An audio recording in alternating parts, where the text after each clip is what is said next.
Buenas noches, agradecemos su participación en esta sesión que vamos a tratar sobre manejo oportuno de riesgos en negocios en crisis. Nos acompañan dos grandes CEOs de diferentes empresas muy experimentados. Vamos a tener el acompañamiento de Iram Sosa y Marvin Sánchez. Hola, buenas tardes a todos. Antes de empezar, quisiera compartirles un dato que nos va a poner un poquito en contexto del tema que vamos a tocar el día de hoy.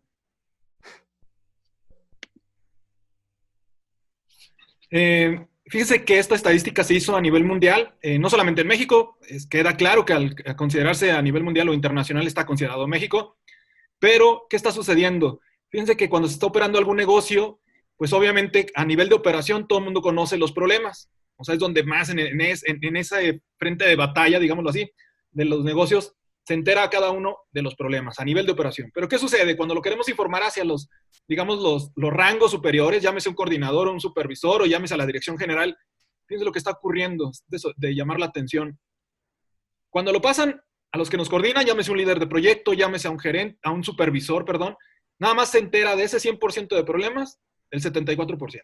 O sea, ya vamos teniendo menos conocimiento sobre lo que está ocurriendo en la operación.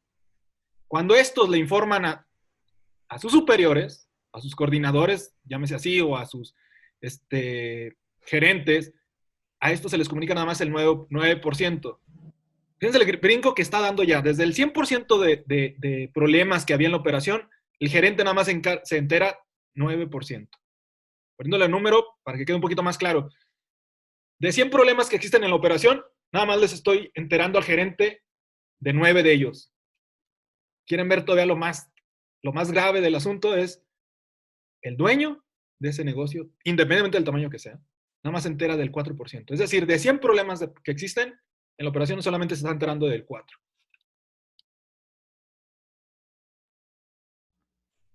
Quiero presentarles hablar un poquito más de profundidad sobre los CEOs que nos acompañan. Nos acompaña pues Marvin Sánchez, es un neuromarketero de la empresa Cursos de Marketing. Está dedicado a la comunicación de medios digitales principalmente. Ha tenido muchas colaboraciones en la Semana del Emprendedor que está llevado a cabo por parte de la Fundación de Carlos Slim. Ha dado varias conferencias en Cámara de Comercios con enfoque principalmente en pequeñas y medianas empresas. Está dirigido a este sector. Por otra parte, nos acompaña el CEO Iram Sosa, que es de la empresa Sí Humana, una empresa que ya tiene 20 años ofreciendo soluciones a los negocios. Eh, ha trabajado para algunas empresas como lo que es Fondo de Cultura, Policía Federal, Mobility ADO, NH de Hotel Group, entre otras tantas empresas. Entonces, escuchemos lo que nos puede compartir Irán sobre pues este tema que es de gran interés ahorita por la situación que estamos viviendo, lo de la cuarentena está generando un impacto fuerte hacia las empresas en esta situación tan crítica que se está viviendo. Entonces, pues escuchemos a Irán.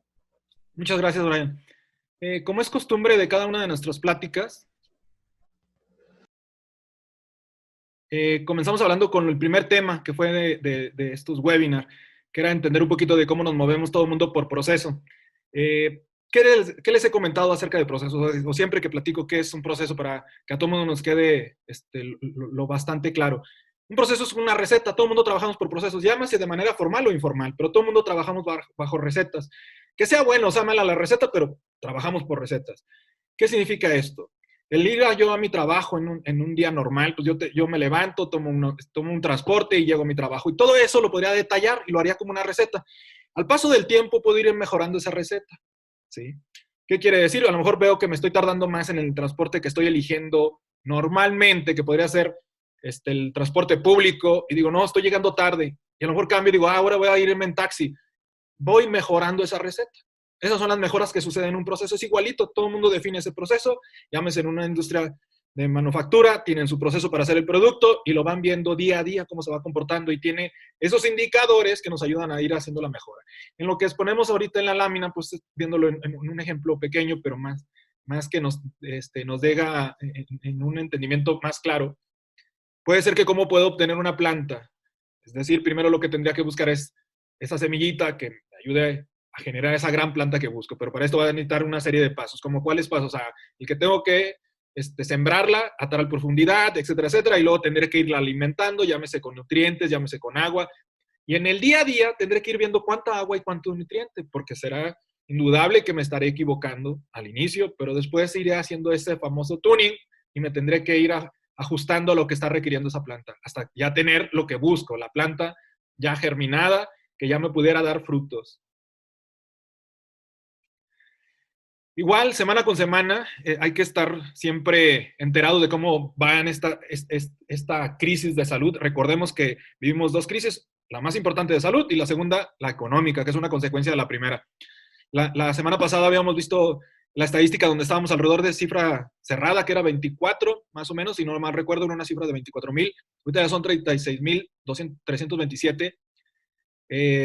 Sin hacer tanto cálculo, estamos viendo que cada semana se está incrementando entre 11 o 12,000 casos por semana. Se supone que esta semana, no se supone, así lo dieron oficialmente las autoridades federales, es el mayor pico y después se supone que sigue el aplanamiento de ese pico de contagio de virus. Todavía no se tiene una ciencia cierta de cuándo vamos a estar regresando paulatinamente a nuestras operaciones normales o digamos nuestra vivencia normal, etcétera.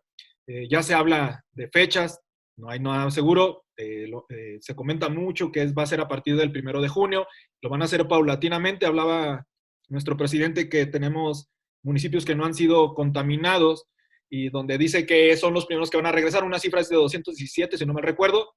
De esos 217 van a regresar poco a poco y ya se irán integrando los demás municipios, etcétera. Entonces, el mencionar esta cantidad, indudablemente nos está hablando que, pues sí, empezaremos el 1 de junio, pero ¿cuándo estaremos regresando? La Ciudad de México, que es la ciudad que está más contaminada, por poner un ejemplo, seguramente están hablando muchos de julio o agosto.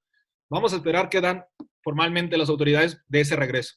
Entonces, no hay que quitarle el foco, lo sigo mencionando, las dos crisis que vivimos, pero indudablemente es la que más importa, es la salud. Y la otra donde queremos aportar nuestro granito, pues es en esta de la crisis económica. Mucho de lo que lo hemos comentado en anteriores pláticas, Marvin y yo, es compartirles un poco de lo que conocemos y pues irles proporcionando en qué hemos fracasado, que siempre lo hemos también comentado, es donde mayor conocimiento se tiene. Entonces es lo que queremos compartirlo, así como los éxitos que hemos, indudablemente como los éxitos que hemos tenido. Hay un antes y un después bajo esta situación económica y de salud. Ya no vamos a comportarnos de la misma manera, vamos a tener conductas diferentes en todo sentido. Ejemplos puntuales, la manera en cómo estamos trabajando. Lo mencionaba todavía en la semana pasada, muchas empresas estaban opuestas a estar trabajando en línea, ahora lo vamos a estar haciendo, va a ser una costumbre trabajar en línea. Muchas empresas que se oponen ahora resulta que son abanderados de esa forma de trabajo, de estar trabajando todos desde su casa. ¿Por qué? Porque resultó que muchos de nosotros estamos siendo más productivos, administramos mejor nuestro tiempo. ¿Qué beneficios más puntuales también todavía en la referencia de finanzas? Hay ahorro de costos, o sea, ya no se invierte más agua, más alimento, más luz, etcétera, etcétera. Entonces, le están enviando muchos beneficios. Ya he oído a compañeros empresarios donde mencionan que van a hacer una mezcla de trabajo en casa y de trabajo ahí en las empresas.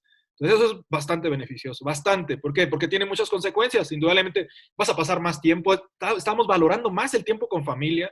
Entonces, indudablemente va a cambiar muchas conductas. Entonces, hay un antes y un después.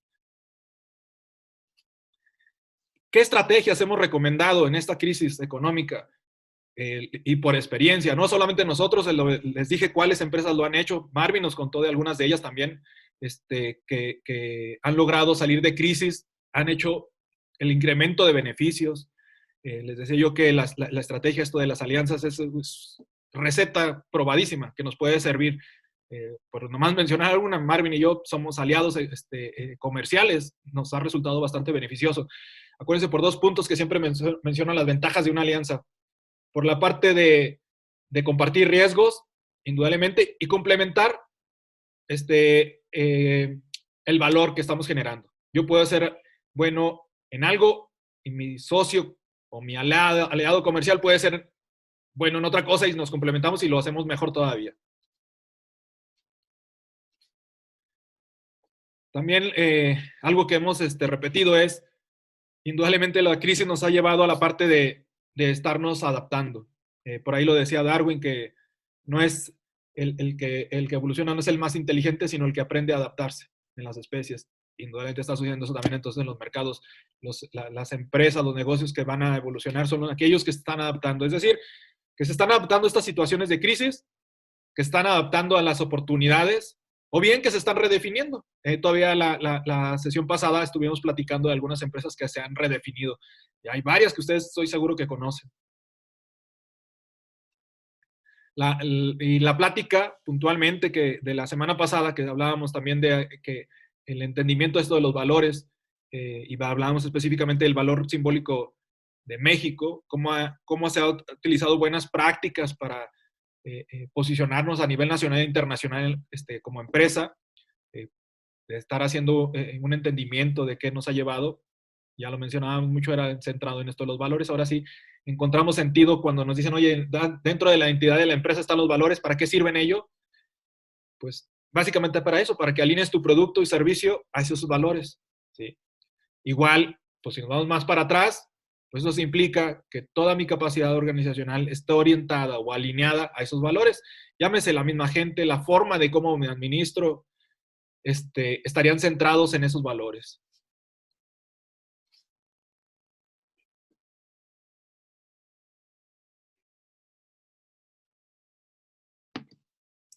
Y como siempre les decimos, esto no es un coaching.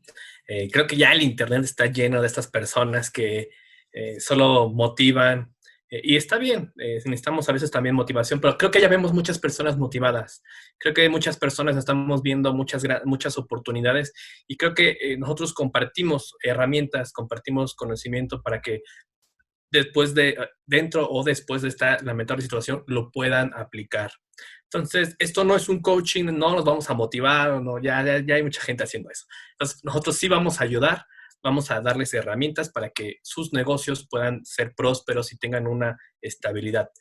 Lo que ya comentó mi querido amigo Iram Sosa, todos estos webinars pasados que entramos en contexto ya están dentro de nuestras plataformas en YouTube de Sí Humana y cursos de marketing digital. Si los quieren ver para entrar más en contexto de lo que estamos hablando, los invito. Ya están ahí. Y este webinar también posteriormente va a pasar a los canales de YouTube que al final estaremos compartiendo en nuestras redes sociales.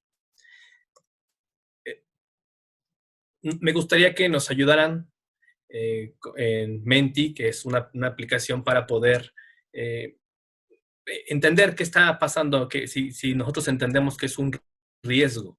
Entonces, si nos ayudan entrando a menti.com, ingresan el código 378382 y ustedes creen que un riesgo es un posible daño, es un fracaso o es un problema. ¿Qué piensan que es? Entonces nos vamos a la página de Menti y ya algunas personas ya han votado. Sí se visualiza, ¿verdad, mi querido Iram? Sí, así es. Ya creo que ya terminaron de votar todos. Interesante el dato. Efectivamente, una de las cosas que hay que entender es, lo primero, que si me preguntaran, oye, ¿qué es lo más difícil de estar administrando riesgos? Lo más básico, ¿qué es un riesgo? Me ha tocado cuando he dado cursos especializados de administración de riesgos, que comienzo haciendo esa pregunta, la que Marvin nos comparte, ¿qué es un riesgo? Y me dan muchas respuestas, pero casi la mayoría les diría que en esta misma resultado, aunque aquí lo estoy viendo que está correcto, me da mucho gusto que esté señalando la mayoría que es un posible daño, pero en lo cotidiano que me ha sucedido en esto de los cursos, ha sido al revés, ha sido que me marcan que es un problema. Casi la gente, y se entiende, casi siempre lo que trata de evitar son problemas. De ahí que se vuelve difícil esto de administrar riesgos, porque el administrar problemas pues, nos lleva a estar pues casi apurados, porque estamos llenos de problemas, la vida está llena de problemas, es difícil estar administrando un problema. Lo que sí se vuelve un poco más fácil, o mucho más fácil, es estar administrando un riesgo. Entonces, efectivamente, ¿qué es un riesgo? Es un posible daño.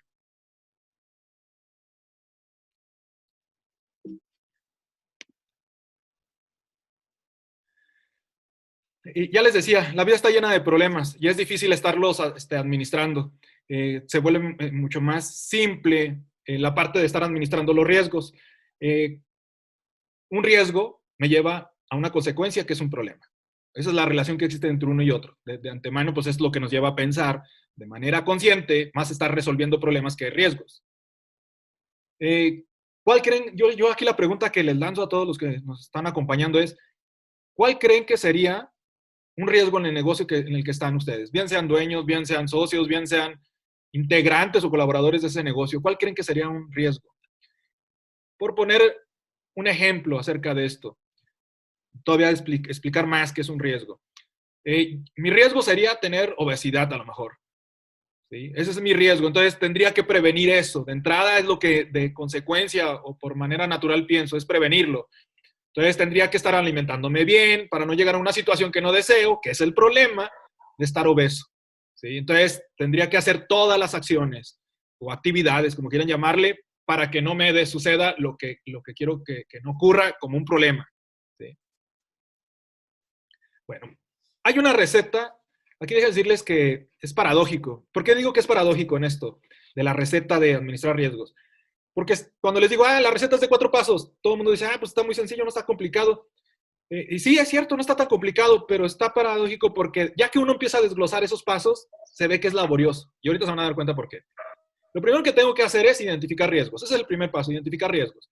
Para identificar riesgos, solamente tengo que hacer 2 cosas. Una de 2, perdón.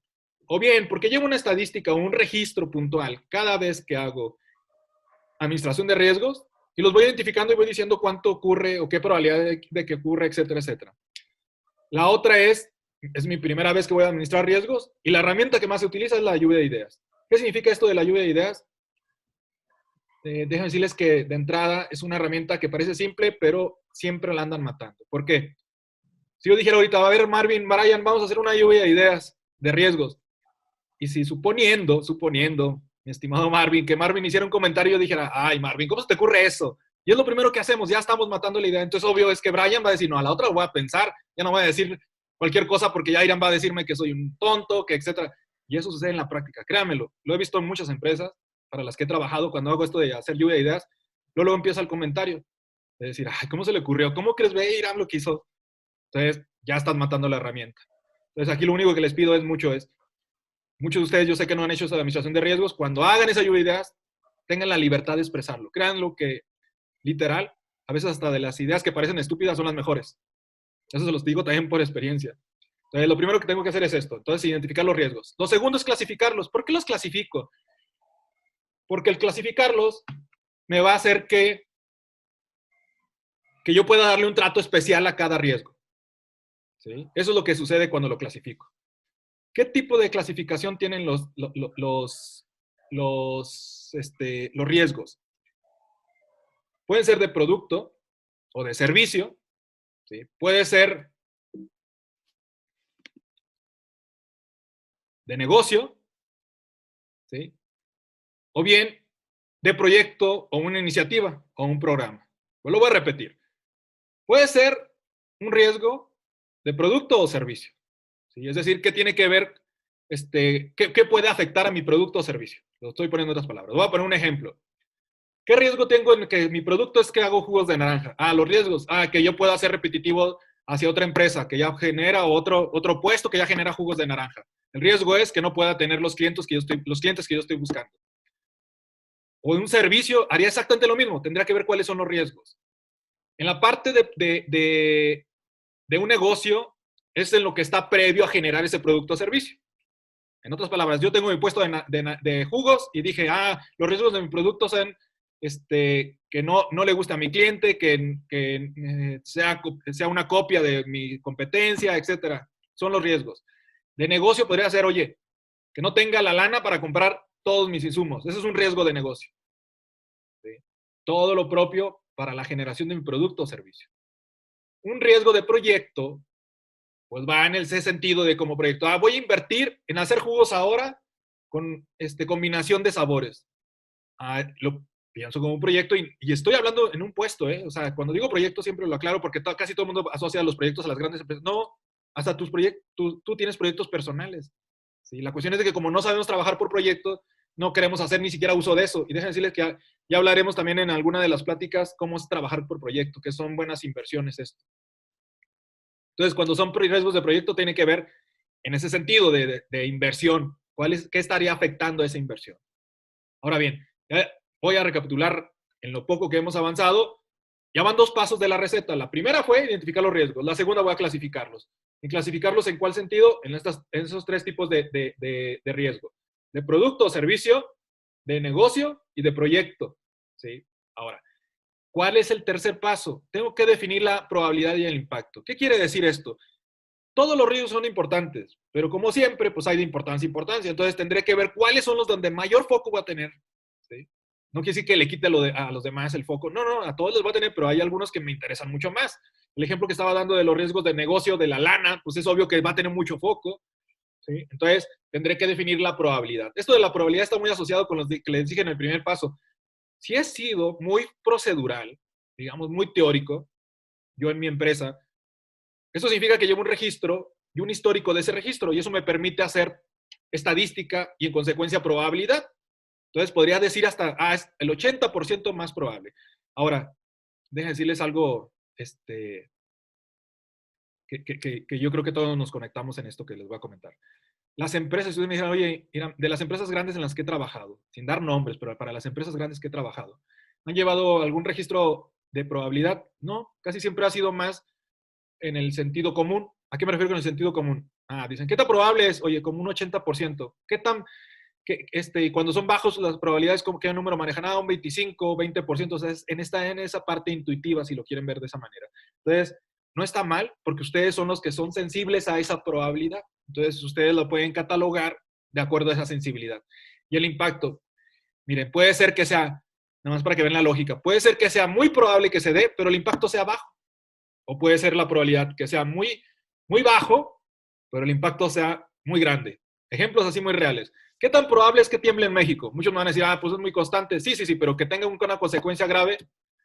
No, pues si el último fue hace 2 años, pues no es tan probable al 100%, pero yo diría que un 75% sí. ¿Sí se fijan cómo se sensibiliza uno de estos de los impactos? Va en ese sentido. Les recuerdo que de todos modos, si tienen alguna duda, pueden comentarlo ahí en el chat. Al final ya podremos irlos contestando, o si bien si se requiere responder de inmediato, pues lo vamos a hacer. El siguiente paso, ¿cuál es? Ya llevamos entonces a identificarlos, los riesgos, clasificarlos, definir en esa clasificación su probabilidad de impacto, y el tercer paso es crear estrategias. ¿Cuántas? 3. Esto es para cada riesgo. ¿Cuáles son esas estrategias? La primera tiene que ser una de prevención. ¿Sí? Así se llama. Es una estrategia de evasión o de prevención. ¿Qué significa esto? En el ejemplo de un incendio, ¿cuál podría ser una estrategia de prevención? Algo que obviamente no me permita que ocurra ese escenario. ¿Sí? ¿Cuál escenario? El del incendio. ¿Qué ejemplos podríamos dar? Pues podría ser un plan de prevención tal cual de los que existen en las empresas. ¿Y eso qué incluyen? Que tenga listo todos los aditamentos por si sucede el incendio. Ok, eso podría ser. A lo mejor el efecto que tenga de evasión no es tanto, pero está de prevenirse. ¿Qué otro podría ser que sí tuviera de efecto de prevención? Pues que la gente siempre esté capacitada para reaccionar inmediatamente. Ok, eso tiene a lo mejor un mayor impacto de prevención. Y así podríamos definir algunas otras estrategias o parte de esa estrategia. Entonces, ya llevamos la primera, que es la de la prevención. La siguiente podría ser, o el nombre que se le da normalmente es de contingencia. ¿Qué significa esto? Ya sucedió el incendio. Ese era el riesgo que tratábamos de evitar. Entonces, ya sucedió, tengo que reaccionar inmediatamente para que no tenga tantas pérdidas.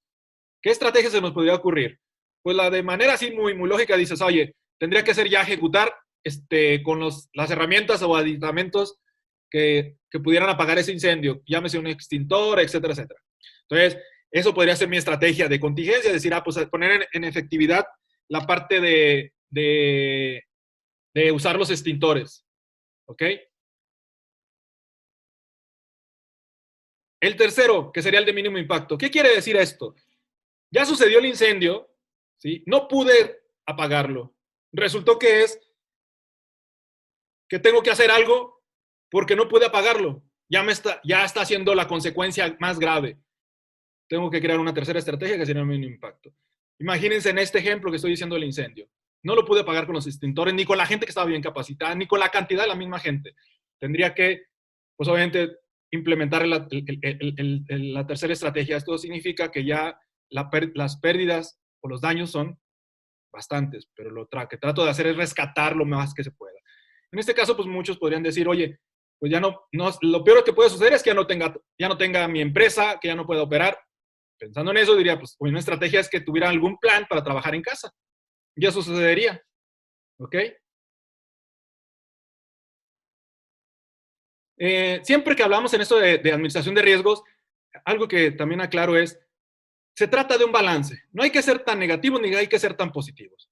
Pero lo que se vuelve más difícil es que la gente que es muy positiva le es difícil ver esos riesgos. Entonces siempre hay que quitar pues esa máscara que tenemos de optimista. Tenemos que ser en un plan algo pesimista, no exagerado, pero sí pesimista. Decir, oye, ¿qué va a ocurrir?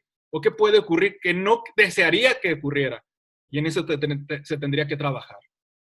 Por último, de esta receta, lo que se utiliza es una herramienta para hacer esa administración de los riesgos, que es los semáforos. La herramienta más común. Perdón. ¿Me permites la palabra? Sí, adelante. Fíjense que esto de riesgos, ni siquiera, bueno, no, es para cualquier tamaño de empresa, no importa si eres grande, chica, mediana, pequeña. Creo que te ayudaría mucho entender que es un riesgo.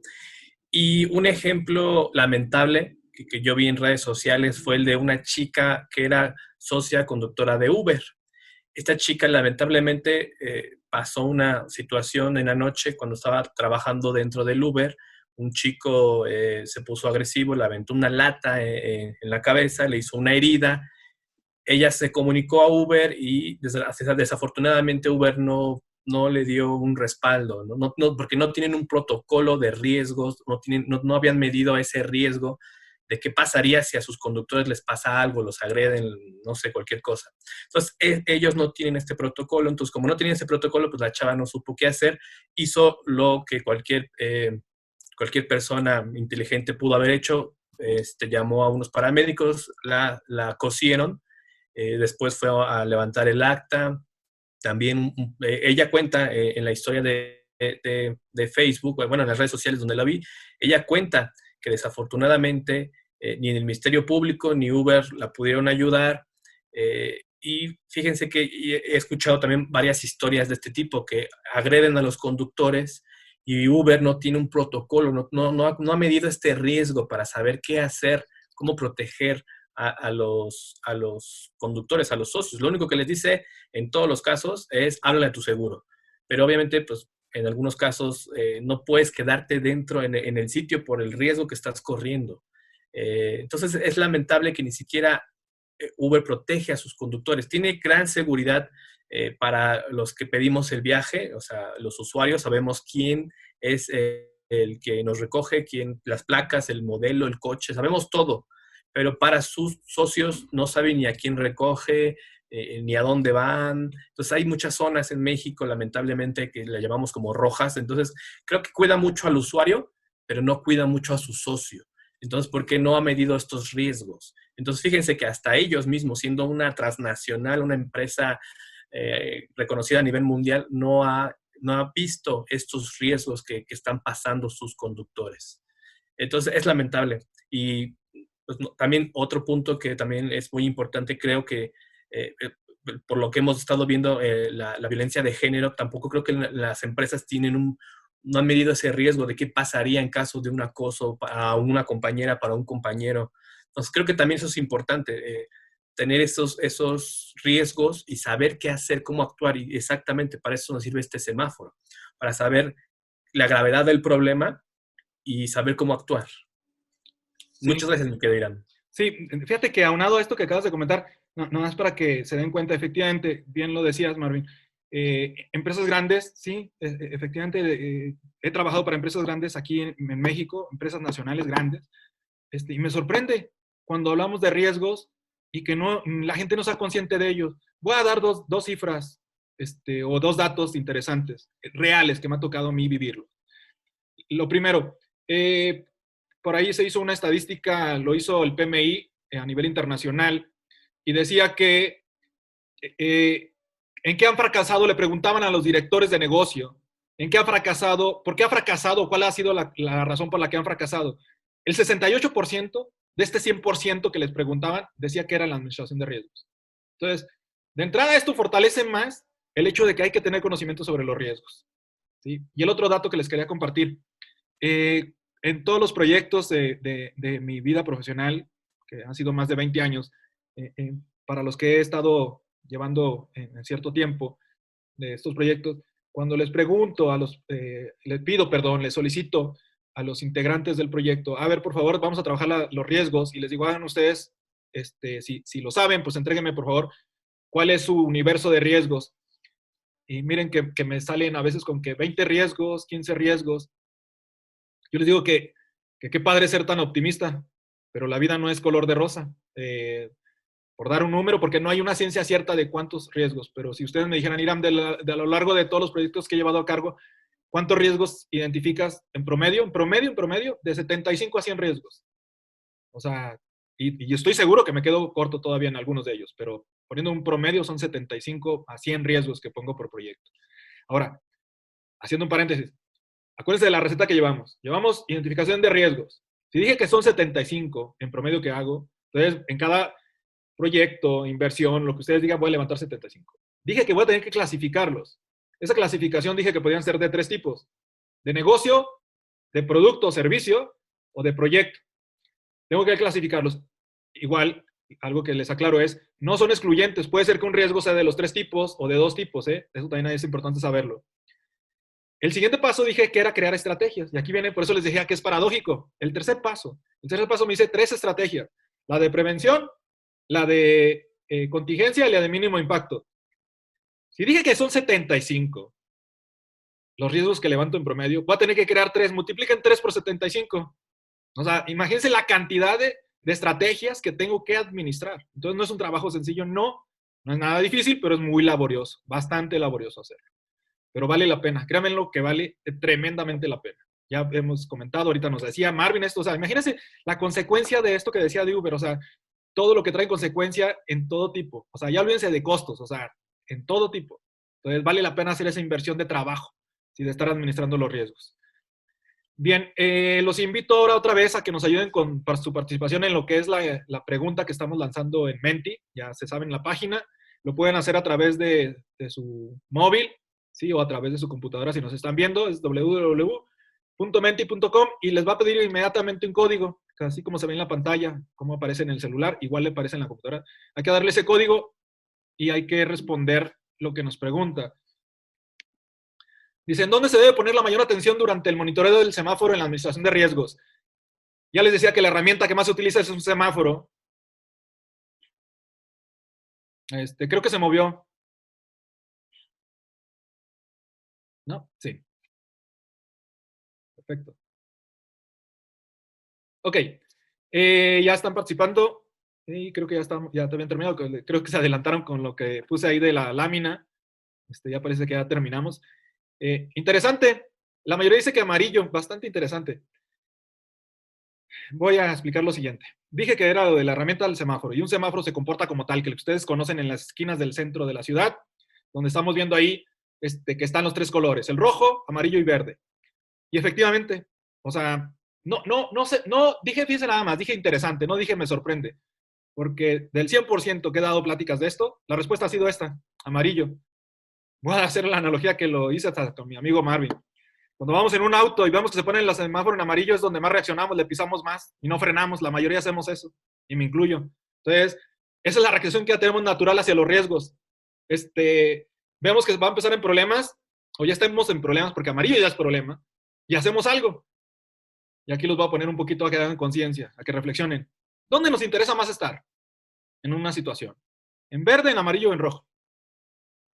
Pues indudablemente, y así espero que sea, pues dices tú, pues en que no sucedan problemas, ¿no? Ah, eso significa que es en el verde. Bueno, si es así, ¿por qué no hacemos lo posible para mantenernos en verde? Entonces, con la respuesta que nos dan ustedes y con lo que yo he vivido, siempre en esto de estar viendo las reacciones, es en amarillo y rojo donde la gente más actúa. Es decir, hasta que estamos en problemas. Entonces, parece ser que nos gusta estar en problemas. Es lo que siempre yo le comento a la gente cuando empieza a hacer su administración de riesgos. Digo, ¿te gustan los problemas? Dice, no, ¿cómo crees? Pues es donde más te veo reaccionar, porque cuando está en verde no haces nada, y es cuando deberíamos de hacer. ¿Sí? Entonces, Lo primero que hay que enfocarse y lo que hay que meterse mucho en la mente es, tengo que trabajar más en verde. Se los digo también igual por experiencia. O sea, ¿por qué los proyectos en los que he trabajado han sido exitosos? Por eso. Se los juro que es por eso. O sea, más allá de la gente que es muy capaz, que se los agradezco, es esto. Que la gente que está administrando los riesgos sabe que hay que trabajar en verde. Porque si no, pues vas a estar trabajando en amarillo. El trabajar en amarillo es que te va a llevar a rojo. Véanlo otra vez en el semáforo de las esquinas. Cuando está en amarillo cambia a rojo. Es natural. Así sucede en esto. Estás en amarillo, te apuesto lo que quieras a que vas a cambiar a rojo. ¿Ok? Bueno, ahora, dije, tengo 3 estrategias, continuándolo con esto de entender los riesgos.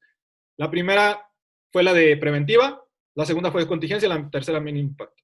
¿Dónde creen ustedes que se asocia a cada semáforo? Porque son acciones que tengo que ejecutar. La preventiva, ¿en cuál podrá ser? Pues muchos a lo mejor ya lo saben de manera también muy lógica. La preventiva en sí, pues es en la de verde. ¿Sí? Y lo vuelvo a recordar y lo vuelvo a repetir. Es donde más trabajo voy a tener, porque voy a estar aplicando siempre la preventiva. ¿Sí? Ahora queda contingencia y mínimo impacto. ¿Dónde estará las siguientes? ¿Cómo estarán relacionadas? Para el amarillo, ¿cuál será? Pues indudablemente será el de contingencia. Entonces mi estrategia estará orientada a cuando empiezo a tener problemas. ¿Sí? Y por último, pues será la de mínimo impacto. Ya estoy en el problema, no comencé, ya estoy en el problema, en lo más profundo del problema. Entonces, así es como voy a estar monitoreando mis riesgos. Dice un autor especialista en esto de la administración de riesgos que el trabajo no está en estar haciendo todo esto de elaborar las estrategias, de identificar los riesgos, está en la ejecución como tal. Por eso siempre se menciona que hay que estar monitoreando y controlando. Por ahí le llaman los gringos los hermanos siameses. Efectivamente, cuando tú hablas de controlar, vas a tener que monitorear. Si hablas de monitorear, es porque quieres controlarlo. Y nunca se separan. Entonces, monitoreas y controlas. Así sucede con esto de las herramientas de semáforo. Igualito. Estás monitoreando porque vas a ejecutar algo. Vas a controlar, obviamente, el riesgo. Fíjense que ya les decía que cómo aprendemos a la mala. Y es mucho de los latinos, ¿eh? O sea, no es propio de México. He tenido la fortuna de estar trabajando en proyectos en Sudamérica, conozco a gente sudamericana muy buena, por cierto, pero todos tenemos eso, es lo que nos caracteriza, la característica de los latinos, que nos gusta más estar aprendiendo a la mala. En México específicamente, que podemos poner muchos ejemplos, pero así uno que recuerdo mucho porque estaba muy joven yo, antes todavía era estudiante y se me quedó grabado eso. Porque yo veía en las noticias que decían todo el desastre que había ocurrido con lo del huracán Gilberto. Hablaban de que la gente no había estado preparada, que sufrieron pérdidas, y lo que se me quedó grabado era que la gente no podía recuperarse porque lo había perdido todo. Después tuve la fortuna de trabajar en seguros, como asesor en esto de los proyectos, y entendí mucho de lo que eran las pólizas de seguro. Y efectivamente, en México no somos muy dados a estar utilizando estas, digamos, herramientas de prevención como puede ser una póliza. Ahora, después de esto, de estos escenarios que se han presentado de los huracanes, que en México es cada año constante, pues yo les aseguro que el 80% ya está asegurado. O sea, si no está asegurado, pues puede ser por su situación económica. Y si no es por ello, yo te diría, híjole, pues entonces es algo absurdo, porque si sabes que va a ocurrir un desastre, porque va a ocurrir siempre que sucede un huracán, pues no estar asegurado, híjole, es lamentable, pero sí, yo les meto las manos a fuego que el 80% por lo menos está asegurado. O sea, no le vuelve a ocurrir.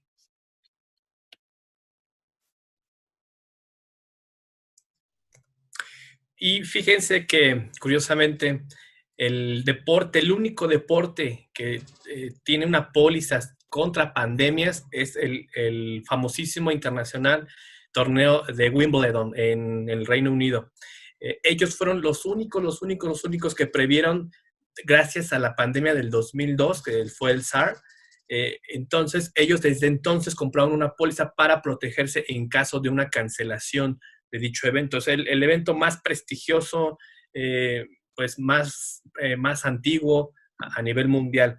También tienen una póliza curiosa por contra un ataque, contra un terrorista, contra la muerte, lo estoy viendo, contra la muerte, si fallece el monarca británico. Entonces están súper protegidos y fue el único deporte que aprendió, como bien dice mi amigo Irán, a la mala a tener un seguro. Este seguro le garantizó a todos los trabajadores, a todos los empleados, a todos los organizadores su sueldo íntegro. También algo curioso que hicieron como una alianza con esta aseguradora para que tampoco no perdiera, cuando se renueve este evento, creo que la aseguradora va a poder recuperar su inversión en la parte de la comida, de la cerveza, de los souvenirs. Entonces no está todo perdido. Entonces fíjense cómo ellos se dieron cuenta del riesgo que era cancelar el evento y qué riesgos había por estas cancelaciones, tanto que se han puesto las pilas en ese aspecto. También hay un riesgo grandísimo y yo lo veo con muchos emprendedores, con muchos negocios, y se viene muy fuerte. Ya lo decíamos que pues esta pandemia no van a sobrevivir muchos negocios, y todos los que sobrevivan o los nuevos que se vayan a generar, va a haber una guerra de precios. Entonces es un riesgo ser barato, pero muy grave, y tiene varias consecuencias el ser barato. El ser barato es solamente para empresas grandes, para almacenes mundiales transnacionales o empresas a nivel mundial globales, porque ellos solamente pueden dar precios bajos, porque ellos tienen muchas tiendas a donde distribuir en todo el mundo. Entonces compran toda su mercancía, la compran a gran escala. Y principalmente, o lamentablemente también, dañan también a los productores tratando de bajar estos precios. Si no lo han visto, si no lo conocen, les recomiendo muchísimo este documental, The True Cost, el verdadero costo. Me parece, o sea, segurísimo lo encuentran en YouTube. Es un documental donde nos habla de cómo la industria textil gringa pues aprovecha en especial de un país, de Bangladesh. Es un país que está muy cerca de la India, en donde explotan literal a toda la comunidad que vive dentro de este país. Y eso también ya habíamos hablado el webinar pasado, exactamente de eso, de los valores como empresa. Entonces estas empresas desafortunadamente no tienen valores fijos para sus empleados porque no les importa explotarlos. Esa gente cose, vive, trabaja literal en estas fábricas de ropa y viven con $1 al día. Desafortunadamente también este documental nos muestra cómo el país ya está sumamente contaminado. Este documental es viejísimo, me parece que es de los principios del 2000. Entonces, este documental muestra eso, cómo el aire, cómo el agua, la tierra ya está en un nivel de contaminación que ya no se puede vivir.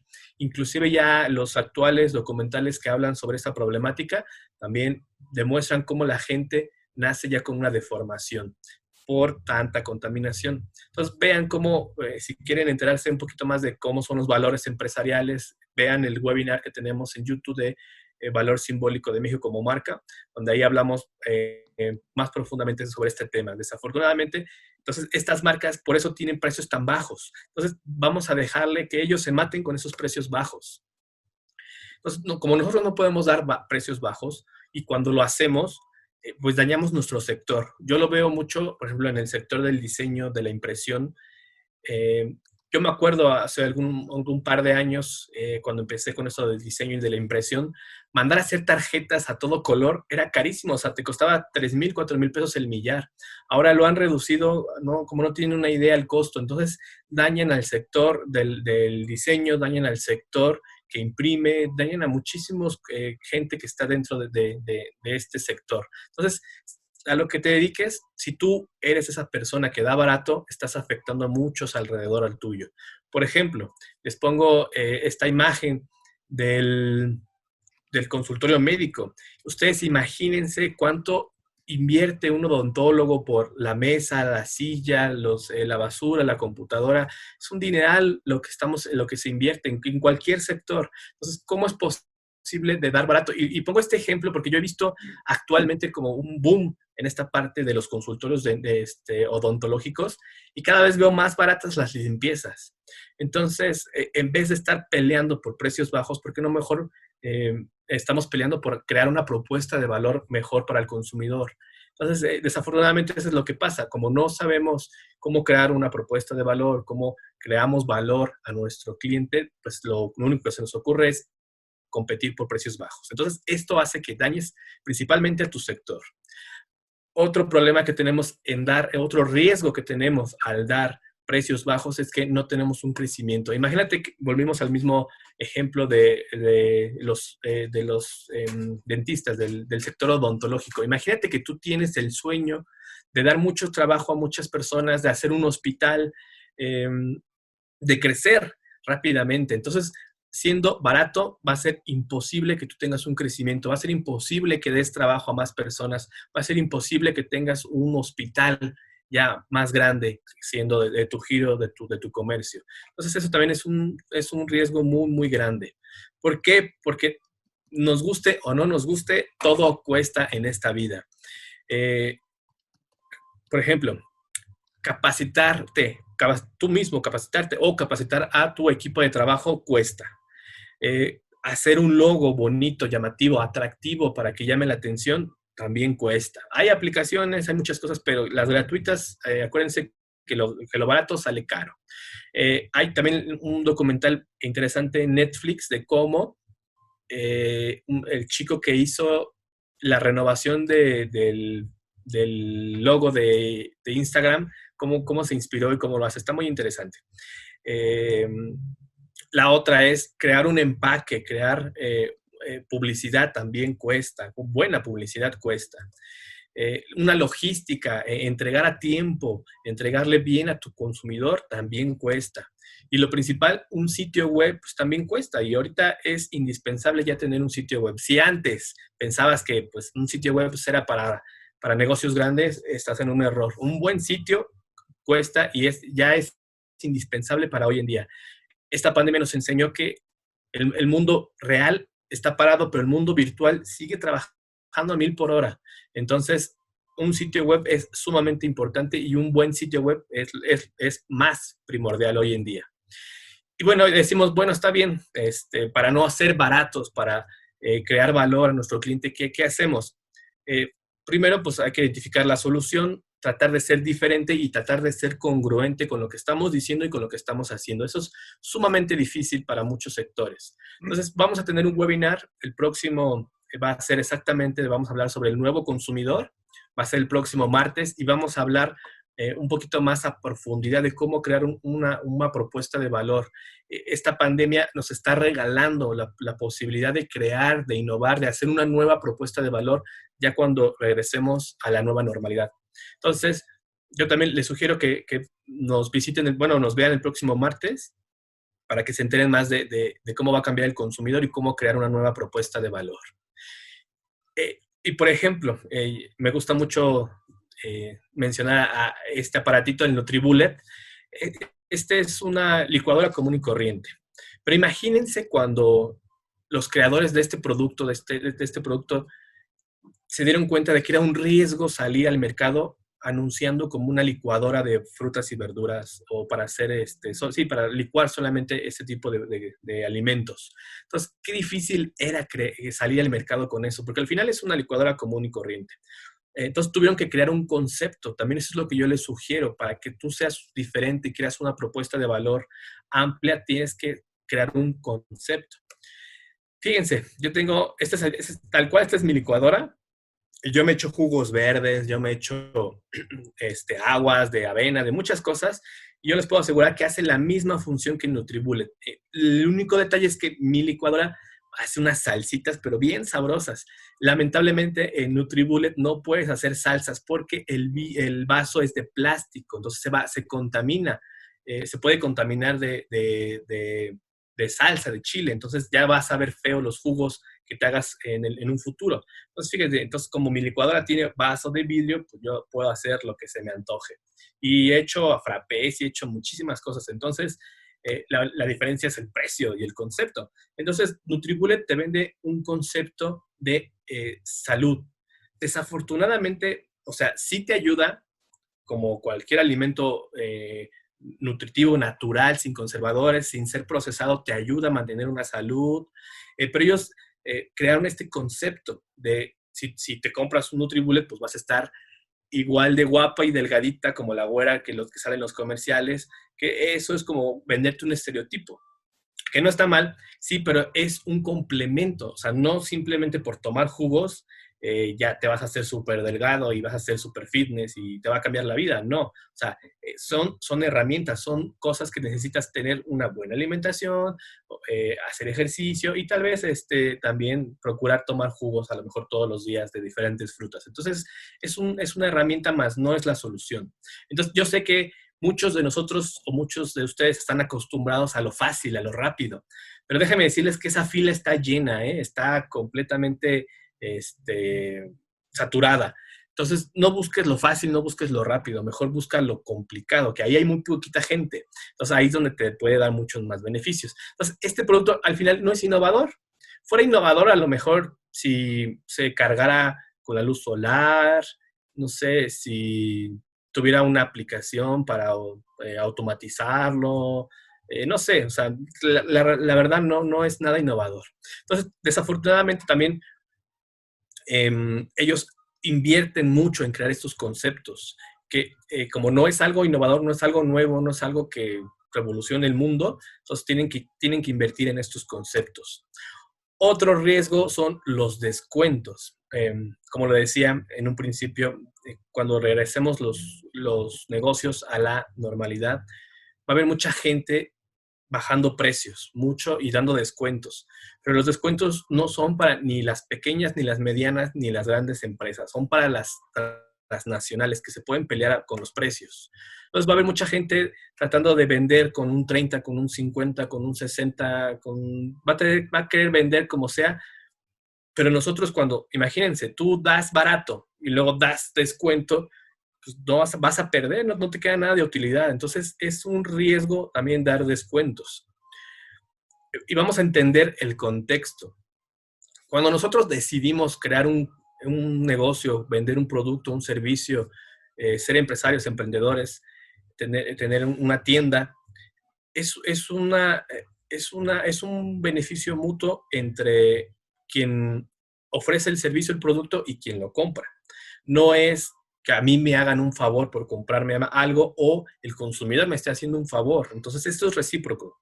Entonces, así tienen que ser los descuentos. Entonces, cuando nosotros creamos un negocio, un emprendimiento, una empresa, a veces lo hacemos pensando en crear empleos, mejorar la vida del consumidor, satisfacer necesidades, y el cliente, el consumidor, está pensando exactamente en satisfacer, en comprar este producto, este servicio para satisfacer una necesidad, para darse un gusto, infinidad de cosas. Entonces, es algo recíproco. Ganamos nosotros los empresarios, los emprendedores, porque generamos nosotros empleos, vendemos un producto que cambia la vida del consumidor y el consumidor cambia su vida, ayuda a generar empleos. Entonces, esto es mutuo, es una ayuda mutua. Por ejemplo, también pongo mucho el ejemplo de estas promociones que hacen cada año, más o menos como en junio, que era el 3x2 de estas tiendas grandes. Cuando empieza estas promociones de cada mes, de cada julio, empiezan a dar el 3x2, el 2x1, que a veces, fíjense que yo analizando el año pasado, a veces ni siquiera hacen descuento, o sea, es como son descuentos disfrazados, entonces pongan mucho ojo en ese aspecto. Y algunas veces sí están buenas las promociones. Pero empieza ellos y después empieza la tienda de la W y empieza otra y todo el mundo empieza la guerra de precios bajos por dar el 3x2, ¿no? A ver quién gana más clientes. Pero esto es exclusivo para ellos. Y fíjense que lamentablemente los que han visto los webinars pasados se han enterado de que yo trabajé algunos años en la industria textil y donde yo trabajaba le vendían a este centro comercial, a este supermercado, Y cuando llegaba Julio Regalado, les hacían un descuento. O sea, quien absorbe los descuentos, las promociones, es el productor, no la tienda. Entonces, y eso está en sus contratos. Entonces, y ahí les dicen a los productores, o sea, si te gusta, bien, si no, pues ya firmaste el contrato y ya te amolaste. Entonces, les hacen esos descuentos. Así, por ejemplo, hacen la semana o el fin de semana de la ropa de bebé y el pañalero que costaba según 100 pesos, lo dan en 50 y a ti te van pagando 10 pesos.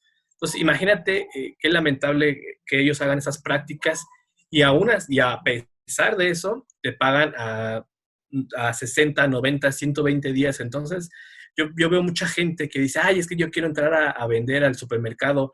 Híjole, ¿no? Si tú tienes una infraestructura grande que puedes aguantar hasta 120 días para dejarles tu producto y hasta que se venda, pues adelante. Si no tienes esa capacidad, mejor ni te metas a estas broncas, porque yo también estuve trabajando o conocí su modelo de negocio de Walmart y también es pesadito.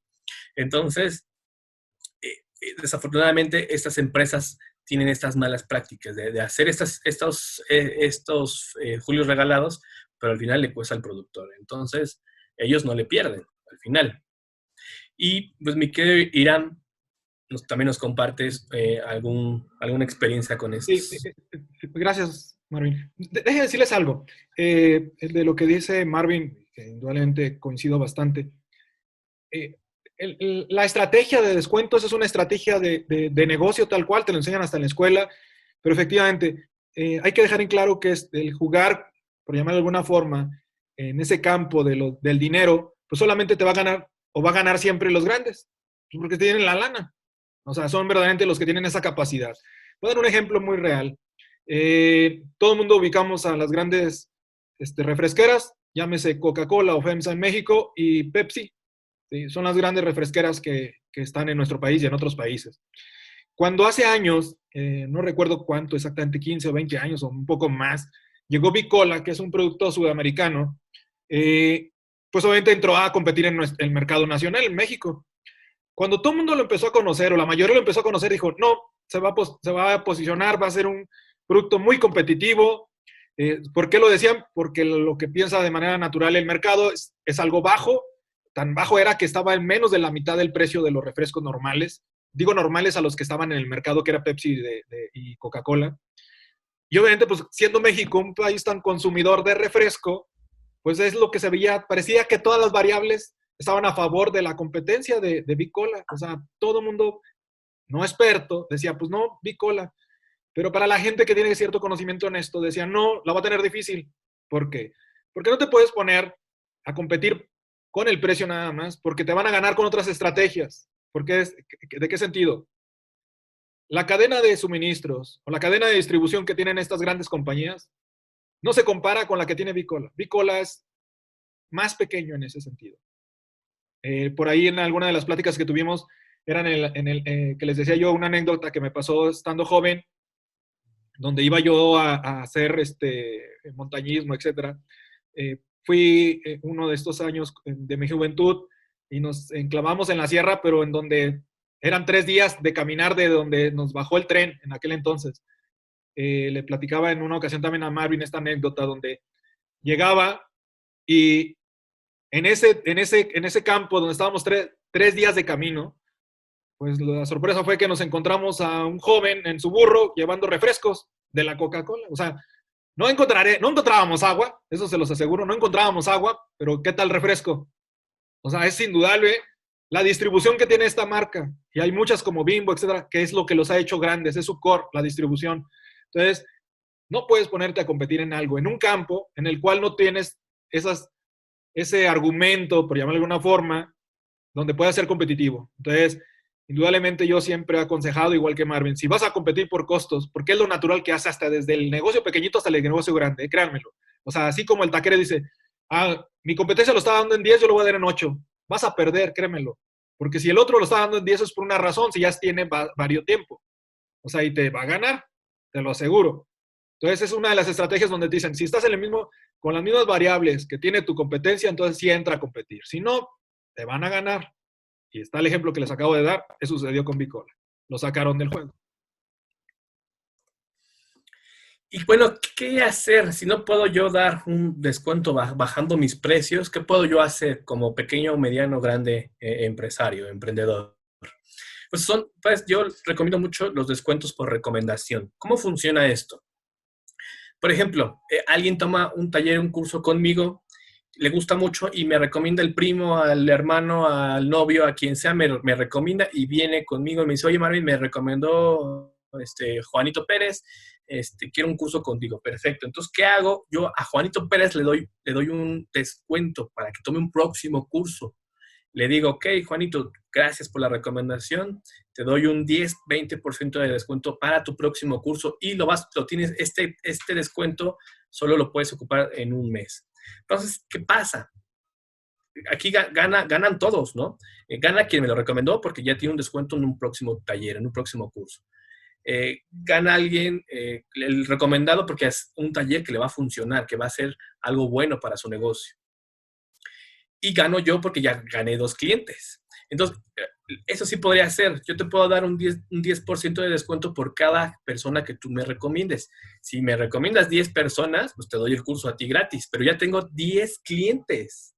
Entonces, te das cuenta, entonces, por un curso gratis, yo ya conseguí 10 clientes efectivos que van a pagar, que van a tomar la capacitación. Entonces, eso es lo que yo sí recomiendo, que hagas una estrategia de descuentos por recomendación, pero por recomendación efectiva, o sea, que quien me vas a recomendar o quien van a recomendar se anime y pague el producto o el servicio. Entonces, ahí sí estamos ganando todos ganamos. Y si el recomendado del recomendado me recomienda otro recomendado, a ese le doy el descuento y así nos vamos. Y vamos creando una cartera de clientes nuevos y más grande, más robusta. Bien decía Irán también, ¿no? El riesgo de ser todo igual, todos iguales, de no tener un diferencial y ser baratos. Es lo que pasa con muchos, no saben no saben dónde está su cadena de valor, dónde está, qué lo hace diferente a los demás. Por ejemplo, ¿no? También me gusta mucho este ejemplo.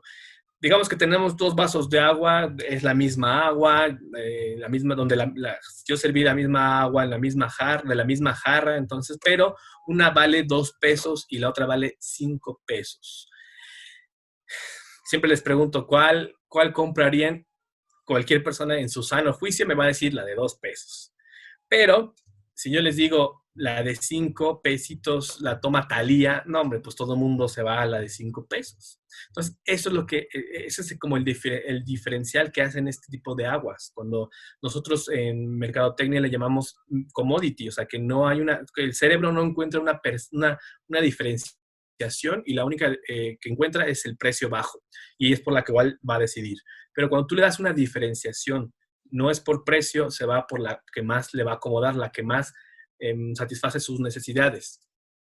Entonces, pues esta agua de 5 pesos, si la toma Thalía o la toma Ricky Martin o la toma cualquier figura pública, pues todo mundo va a querer tomar esta agua porque va a querer parecerse a Thalía o va a querer presumir que toma la agua que toma Thalía, aunque Thalía no la tome, aunque solo sea el estereotipo, pero eso es lo que mucha gente está buscando. Entonces, ahí ya es tu diferencial, pero ¿qué hizo esta agua? Pues obviamente hizo un concepto para que esta Thalía pues anuncie su agua y ya sea un diferencial. Entonces lo que hacen muchas marcas, como no pueden ser diferentes, innovadoras, diferentes, lo único que hacen es hacer una gran publicidad, una gran estrategia en comunicación y les funciona muchísimo. Otro ejemplo de los maestros de la mercadotecnia, de la publicidad es P&G, es Unilever.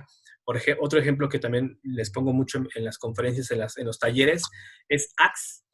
Axe es un simple perfume, pero ellos crearon el concepto de que si usas Axe, pues vas a oler rico, y si hueles rico, y si hueles a Axe, vas a atraer más mujeres a ti. Si eres tímido, si no te cuesta trabajo, pues vas a poder conseguir ligar a la más guapa, ¿no? de donde te encuentres. ¿Es verdad? Sí, obviamente. ¿A quien no le gusta que alguien huela rico? Si huele feo, pues, ni te le acercas. Entonces, sí, es verdad. Y hay un estudio que efectivamente dice que las mujeres les atrae a los hombres que huelen bien. que huelen rico. Entonces, eso es biología. Pero entonces, como es un desodorante, bueno, ni siquiera es desodorante, digamos, que es un complemento de un desodorante, porque en lo personal a mí nunca me funcionó como desodorante, siempre tuve que usar una segunda alternativa. Entonces se dan cuenta que crearon este concepto, esta comunicación, y les ha ido de maravilla, y así miles de ejemplos con desodorantes, con perfumes. Yo creo que la industria que más invierte en publicidad, yo creo que es la de los perfumes, y es entendible porque es complicado. Todavía no llega la tecnología tanto para que viendo un comercial, escuchando un comercial, te llegue el olor al perfume. Entonces, qué difícil es comprar algo sin haberlo olido antes. Entonces, ellos por eso crean estos conceptos de estos perfumes increíbles. Yo creo que es la mejor publicidad que se puede hacer precisamente por eso, porque tienen que emocionar al cliente para que vaya, huela el perfume, se enamore y lo compre. Pues llegamos a nuestras conclusiones. ¿Las quieres compartir tú, mi querido Aram, o las comparto yo? Tú dime. Sí, con gusto. La primera conclusión, no hay nada seguro. Esto, pues sí, nos pone más en conciencia acerca de los riesgos. Va a suceder todavía, o se va a incrementar mucho más esto de estar pensando que no hay nada seguro.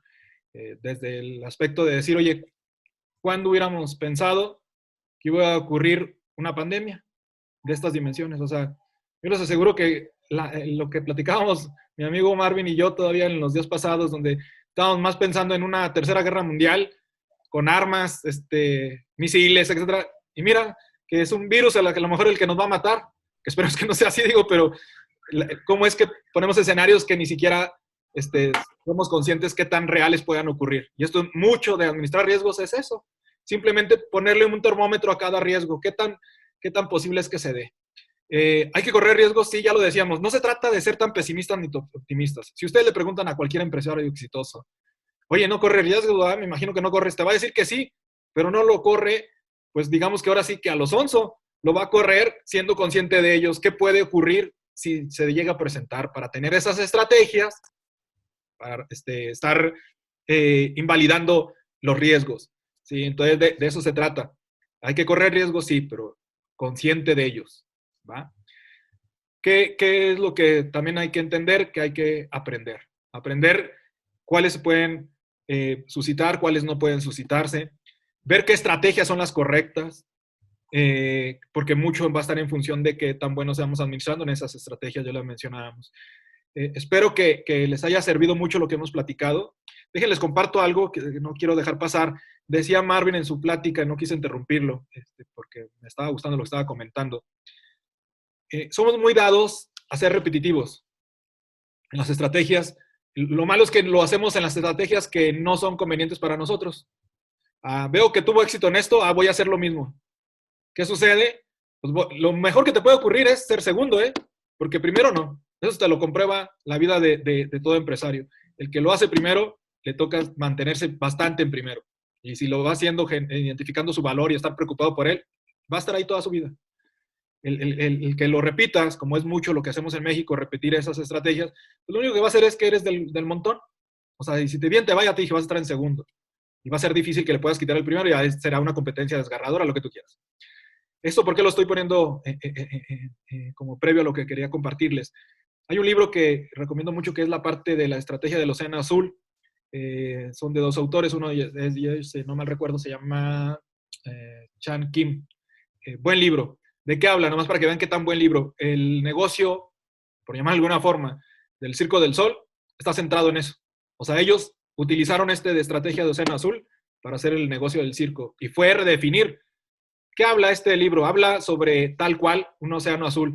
Dice que en el mundo del mercado hay dos océanos, los rojos y los azules. Los rojos es donde están los tiburones. Y es donde la mayoría siempre nos gusta meternos. Es donde pues te das cuenta cómo es lo que está sucediendo y te metes ahí, va a ser una lucha salvaje tal cual. En cambio, en un océano azul, pues eres tú único. O sea, ¿qué es lo que quiere decir? La otra frase que yo utilizo es, hay que salirse de la caja para darse cuenta lo que estamos haciendo bien o mal.